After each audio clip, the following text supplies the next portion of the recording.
다 같이 사도신경으로 신앙 고백하시겠습니다. 나는 전능하신 아버지 하나님, 천지의 창조주를 믿습니다. 나는 그의 유일하신 아들 우리 주 예수 그리스도를 믿습니다. 그는 성령으로 잉태되어 동정녀 마리아에게서 나시고 본디오 빌라도에 의해 고난을 받아 십자가에 못 박혀 죽으시고 장사된 지 사흘 만에 죽은 자 가운데서 다시 살아나셨으며 하늘에 오르시어 전능하신 아버지 하나님 우편한 자 계시다가 거기로부터 살아있는 자와 죽은 자를 심판으로 오십니다. 나는 성령을 믿으며 거룩한 공교회와 성도의 교제와 죄를 용서받는 것과 몸의 부활과 영생을 믿습니다. 아멘. 찬송가 380장 찬양하겠습니다. 그리고 오늘 우리에게 주신 하나님의 말씀은 출애굽기 21장 12절부터 마지막 36절까지 보겠습니다. 함께 봉독하겠습니다. 사람을 쳐 죽인 자는 반드시 죽일 것이나 만일 사람이 고의적으로 한 것이 아니라 나 하나님이 사람을 그의 손에 넘긴 것이면 내가 그를 위하여 한 곳을 정하리니 그 사람이 그리로 도망할 것이며 사람이 그의 이웃을 고의로 죽였으면 너는 그를 내 제단에서라도 잡아내려 죽일지니라. 자기 아버지나 어머니를 치는 자는 반드시 죽일지니라. 사람을 납치한 자가 그 사람을 팔았든지 자기 수하에 두었든지 그를 반드시 죽일지니라. 자기 아버지나 어머니를 저주하는 자는 반드시 죽일지니라. 사람이 서로 싸우다가 하나가 돌이나 주먹으로 그의 상대방을 쳤으나 그가 죽지 않고 자리에 누웠다가 지팡이를 짚고 일어나 걸으면 그를 친 자가 형벌을 면하되 그간의 손해를 배상하고 그가 완치되게 할 것이니라. 사람이 매로 그 남종이나 여종을 쳐서 당장에 죽으면 반드시 형벌을 받으려니와 그가 하루나 이틀을 연명하면 형벌을 면하리니 그는 상전의 재산임이라. 사람이 서로 싸우다가 임신한 여인을 쳐서 낙태하게 하였으나 다른 해가 없으면 그 남편의 청구대로 반드시 벌금을 내되 재판장의 판결을 따라 낼 것이니라. 그러나 다른 해가 있으면 갑대에 생명은 생명으로, 눈은 눈으로, 이는 이로, 손은 손으로, 발은 발로, 된 것은 된 것으로, 상하게 한 것은 상함으로, 때린 것은 때림으로 갚을지니라. 사람이 그 남종의 한 눈이나 여종의 한 눈을 쳐서 상하게 하면 그 눈에 대한 보상으로 그를 놓아줄 것이며 그 남종의 이나 여종의 이를 쳐서 빠뜨리면 그 이에 대한 보상으로 그를 놓아줄지니라. 소가 남자나 여자를 받아서 죽이면 그 소는 반드시 돌로 쳐서 죽일 것이요 그 고기는 먹지 말 것이며 임자는 형벌을 면하느니와 소가 본래 받는 버릇이 있고 그 임자는 그로 말미암아 경고를 받았을 때 단속하지 아니하며 남녀를 막론하고 받아 죽이면 그 소는 돌로 쳐 죽일 것이고 임자도 죽일 것이며 만일 그에게 속죄금을 부과하면 무릇 그 명령한 것을 생명의 대가로 낼 것이요 아들을 받든지 딸을 받든지 이 법규대로 그 임자에게 행할 것이며 소가 만일 남종이나 여종을 받으면 소 임자가 은 30세겔을 그의 상전에게 줄 것이요 소는 돌로 쳐서 죽일지니라. 사람이 구덩이를 열어 두거나 구덩이를 파서 덮지 아니하므로 소나 나귀가 거기에 빠지면 그 구덩이 주인이 잘 보상하여 짐승이 임자에게 돈을 줄 것이요 죽은 것은 그가 차지할 것이니라. 이 사람의 소가 저 사람의 소를 받아 죽이면 살아있는 소를 팔아 그 값을 반으로 나누고 또한 죽은 것도 반으로 나누려니와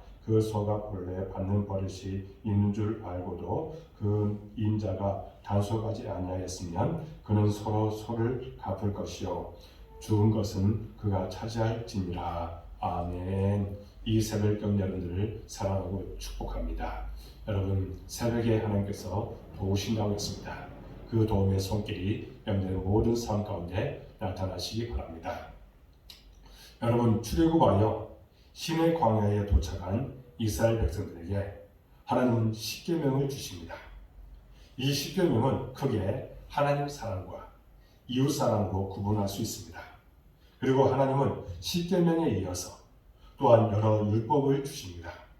이 율법들은 언약과 함께 주어졌기 때문에 언약법전이라고 부르고 있습니다. 출애굽기 20장 22절에서 24장 11절에 해당합니다. 이 언약법전은 십계명의 정신을 실생활에서 어떻게 구체적으로 적용할 수 있는지를 잘 보여주고 있습니다. 오늘 본문은 이 언약법전 가운데 특별히 손해배상과 관련된 법들입니다. 먼저 첫 번째 부분이 12절에서 17절에서 고의적인 살인과 과실치사에 관하여 말씀합니다. 하나님은 이미 십계명의 6째 계명에서 살인하지 말라고 엄명하신 바가 있습니다. 그러나 살인이라는 것이 워낙 다양한 경우가 있기 때문에 하나님은 좀 더 자세하게 구분해서 구체적으로 말씀하고 있습니다. 먼저 12절과 14절에 보면 하나님은 절대로 다른 사람의 생명을 해치지 말 것을 명하십니다. 그래서 고의적으로 사람을 죽인 자는 그래서 살인한 자는 반드시 사형에 처하라고 명령하십니다. 살인자가 혹시 성전에 들어가서 제단불을 잡고 있을지라도 끌어내어 죽이라고 하셨습니다. 만약 위기에 처한 사람이 성전으로 들어가서 제단불을 잡으면 살려주는 법이 있었습니다. 그러나 고의적으로 사람을 죽인 사람은 생명의 주인이신 하나님 앞에 큰 죄를 저질렀기 때문에 성전에 들어가서 제단불을 붙잡는다 할지라도 용서하지 말라는 것입니다. 그런데 고의적 살인이 아닌 실수로 사람을 죽인 경우가 발생하기도 합니다. 13절에 보면 고의가 아닌 실수로 그만 사람을 죽게 만드는 일이 벌어졌습니다. 요즘 말하면 과실치사가 여기에 해당되는 것입니다. 그런데 죽은 사람의 가족이 볼 때는 너무 억울하고 분합니다. 그래서 가해자에게 해를 끼치고자 할 것입니다. 그럴 경우에 과실치사를 저지른 사람이 도망가서 피할 수 있는 장소와 제도를 주셨습니다. 이것이 도피성입니다. 도피성은 요단강 동편과 서편에 각기 3군데씩 6군데에 있었는데 누구든지 어디서든지 신속히 피난할 수 있기 위해 여러 군데 배치해 두셨습니다. 과실치사를 한 사람이 도피성으로 도망하면 그를 철저히 보호해 주어야 했습니다. 이 도피성은 신학적인 의미로 우리의 피난처인 예수님을 의미합니다. 예수님은 바로 도피성과 같은 죄인들의 피난처가 되고 있다는 겁니다. 그분에게 피하는 자는 죽음을 면하게 되는 것입니다. 이처럼 구약 성경은 그리고 구약의 율법에는 곳곳에 우리의 구원을 위한 하나님의 계획이 담겨 있음을 믿을 수 있기 바랍니다. 그런데 본문 13절을 보면 과실로가 아니라 나 하나님이 사람을 그의 손에 넘긴 것이며니라고 이야기하고 있습니다. 무슨 뜻이냐면 고의가 아니라 실수로 사람이 죽는 일이 발생했을 때 이것이 하나님의 손에서 일어난 일이라고 생각하는 것입니다. 물론 사고자의 가족의 입장에는 안타깝고 억울하고 원통할 것입니다. 그렇지만 생명의 주관자는 하나님이심을 바라보고 믿음으로 그 안타까운 죽음을 바라볼 뿐만 아니라 이해할 수 있어야 된다는 겁니다. 그래서 복수하고 싶은 그런 마음이 있고 억울한 마음을 이기라는 것입니다. 계속해서 두 번째 부분으로 여러 경우의 상해죄에 관해서 말씀합니다. 먼저 부모에 관한 상해죄에 대해서 이야기합니다. 15절에 자기 아버지나 어머니를 치는 자는 반드시 죽일지니라 했습니다. 하나님은 부모에 대한 악행에 대해서 아주 단호하게 명하십니다. 17절에서는 부모를 저주하는 자도 반드시 죽이라고 명하십니다. 하나님은 인간에게 부모를 공경해야 할 특별한 책임을 주셨습니다. 부모는 하나님의 축복의 통로이며 모든 재산과 권위의 제공자입니다. 그런 부모를 치거나 저주하는 사람은 사람 되기를 이미 포기한 자며 앞으로 어떤 악을 행할지 모르니 살려주지 말라는 것입니다. 둘째는 인신매매나 유괴범에 관한 법입니다. 16절에 사람을 납치한 자가 그 사람을 팔았든지 자기 수하에 두었든지 그를 반드시 죽이지니라 했습니다. 사람을 유기하고 납치하는 일은 남의 생명을 자기 마음대로 처벌하려는 태도입니다. 다른 사람의 생명을 믿기로 해서 자기 이익을 챙기는 일은 용서할 수 없는 일입니다. 자기 목숨이 중요하면 남의 목숨도 중요한 줄을 알아야 된다는 것입니다. 몇 푼의 이익을 얻겠다고 남의 생명을 빼앗는 사람은 도저히 용서될 수 없기에 반드시 죽이라고 했습니다. 세 번째는 노예의 생명에 관한 법입니다.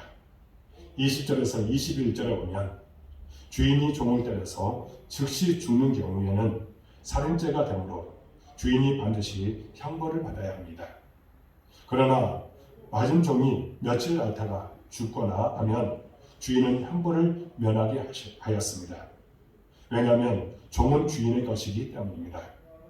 자기 일에 게으르거나 신분을 망각한 종이 주인에게 벌받는 것은 마땅하다는 것입니다. 그러나 주인이 종을 때려서 그 몸을 상하게 하는 경우가 있었습니다. 만약 주인이 때려서 종의 한눈을 실명케 하거나 이 한 개를 빠지게 했을 때 주인은 그 잘못에 대한 배상으로 그 종을 놓아주어서 자유를 줘야 한다는 것입니다. 주인은 그 종의 노동력을 산 것이지 그 생명을 산 것이 아니라는 것입니다. 이것은 종의 생명도 똑같이 존귀하다는 것을 보여주고 있다는 겁니다. 네 번째는 상해에 관한 배상법입니다.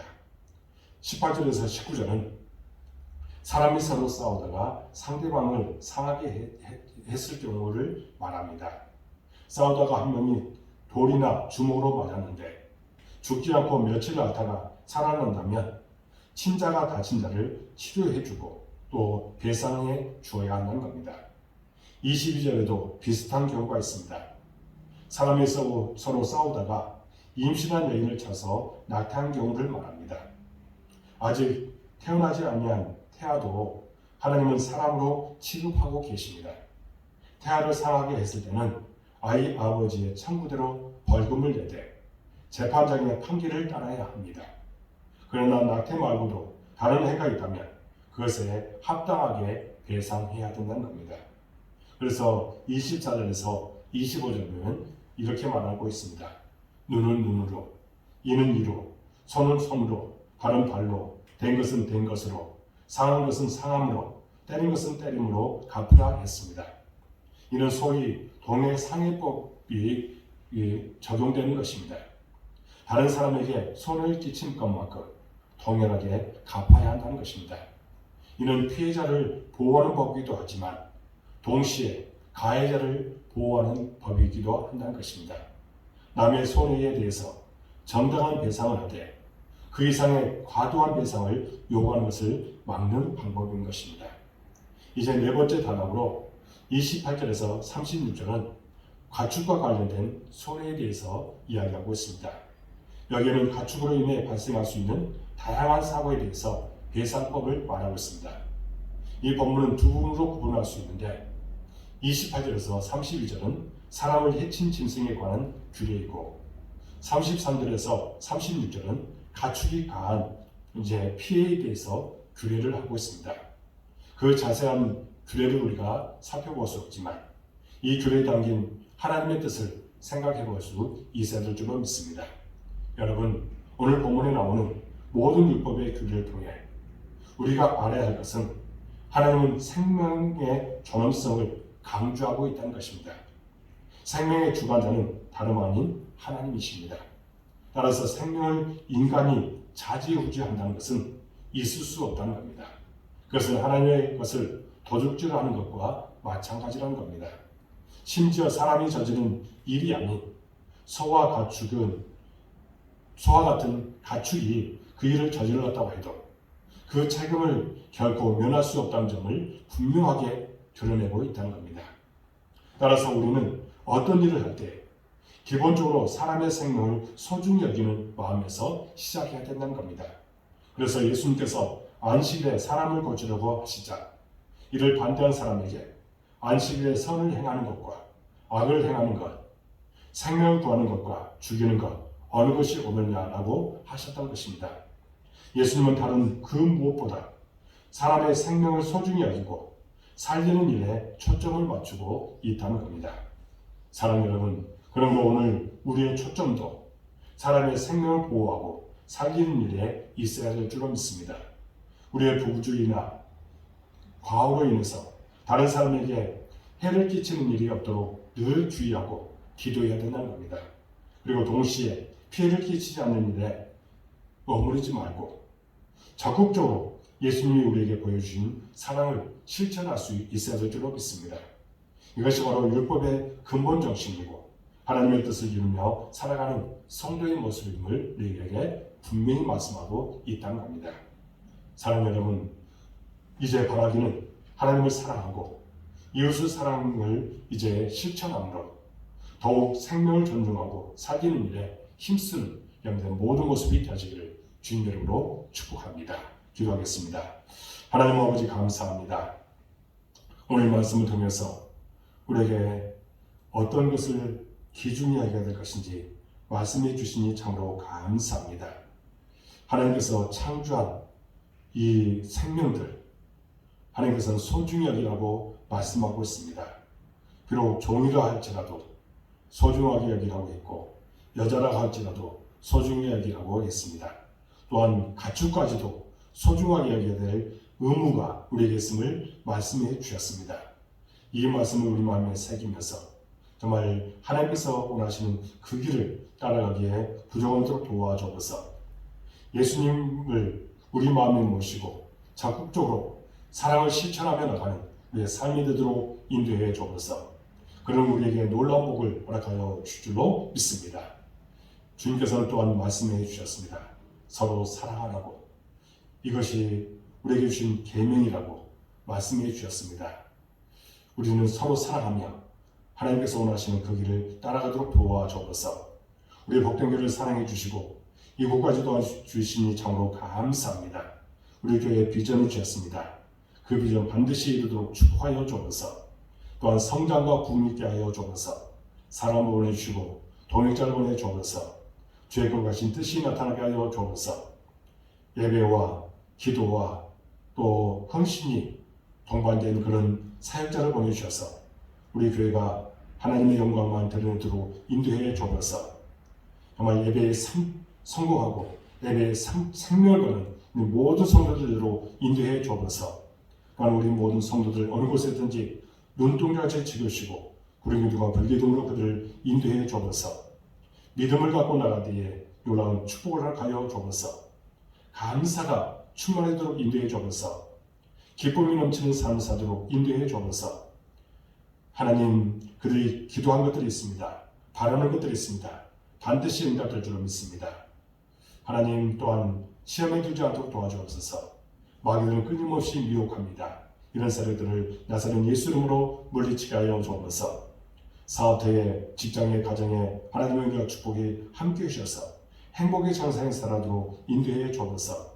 우리 자녀들 땅에서 잘 되게 해주시고 그들을 위해서 간절하게 기도하오니 들으시고 응답하여 주옵소서. 하나님의 나라를 위해서 귀하게 쓰임받은 아이들로 성장하도록 도와주옵소서. 온라인으로 예사를 깨우는 우리 모든 성도들 기억하여 주옵소서. 세상에 파송받았습니다. 세상 속에서 그리스도의 향기를 나타내고 복음의 증인의 그들을 잘 감당하도록 인도해 주옵소서. 우리가 흔들리지 않는 믿음을 갖고 하나님 안에서 주의 거룩하신 뜻을 나타내도록 인도해 주옵소서.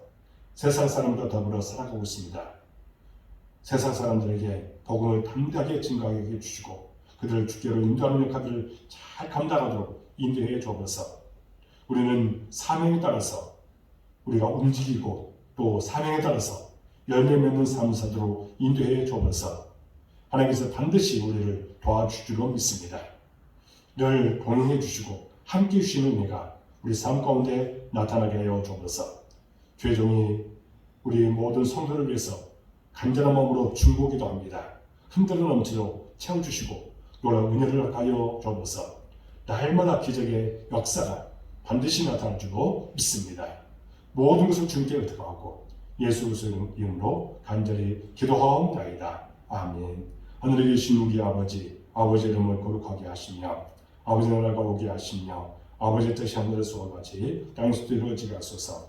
오늘 우리에게 용을 하시어 주시고 우리가 우리에게 잘못한 사람을 용서해 준 것 같이 우리를 용서해 주시고 우리를 시험에 빠지지 않게 하시고 악에서 구하소서. 나라와 권능과 영광이 영원히 아버지의 것입니다. 아멘.